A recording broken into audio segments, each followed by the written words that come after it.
Visited the newly constructed terminal building at Purnea airport in Bihar, marking a significant step toward enhancing air connectivity in this Seamanchal region.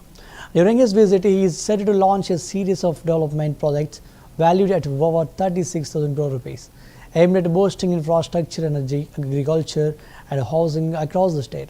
The initiatives include a major thermal power plant in Bhagalpur, the Kosi-Mechi River linking project, new railway lines and services, and housing support for thousands of beneficiaries. Under the PM Awas Yojana, the visit underscores the government commitment to accelerating Bihar's growth and is seen as a strategic move ahead of the upcoming assembly elections.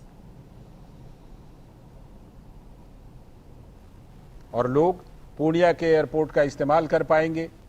और देश विदेश बल्कि पूर्णिया से फिलहाल तो देश के तमाम बड़े शहरों के लिए उड़ानें रहेंगी। और जैसा कि प्रधानमंत्री नरेंद्र मोदी अक्सर कहा करते हैं कि उनका सपना है कि हवाई चप्पल पहनने वाला भी हवाई जहाज में जा सके, तो उसके लिए उड़ान योजना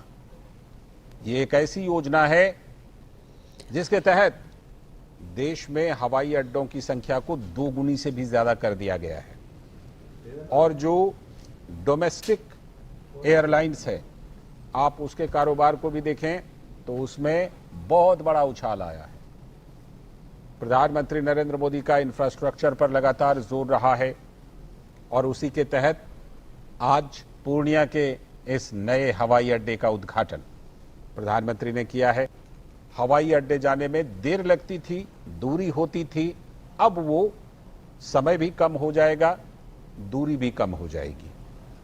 और लोग पूर्णिया के एयरपोर्ट का इस्तेमाल कर पाएंगे और देश विदेश बल्कि पूर्णिया से फिलहाल तो देश के तमाम बड़े शहरों के लिए उड़ानें रहेंगी। और जैसा कि प्रधानमंत्री नरेंद्र मोदी अक्सर कहा करते हैं कि उनका सपना है कि हवाई चप्पल पहनने वाला भी हवाई जहाज में जा सके, तो उसके लिए उड़ान योजना ये एक ऐसी योजना है जिसके तहत देश में हवाई अड्डों की संख्या को 2 गुनी से भी ज्यादा कर दिया गया है। और जो डोमेस्टिक एयरलाइंस है, आप उसके कारोबार को भी देखें तो उसमें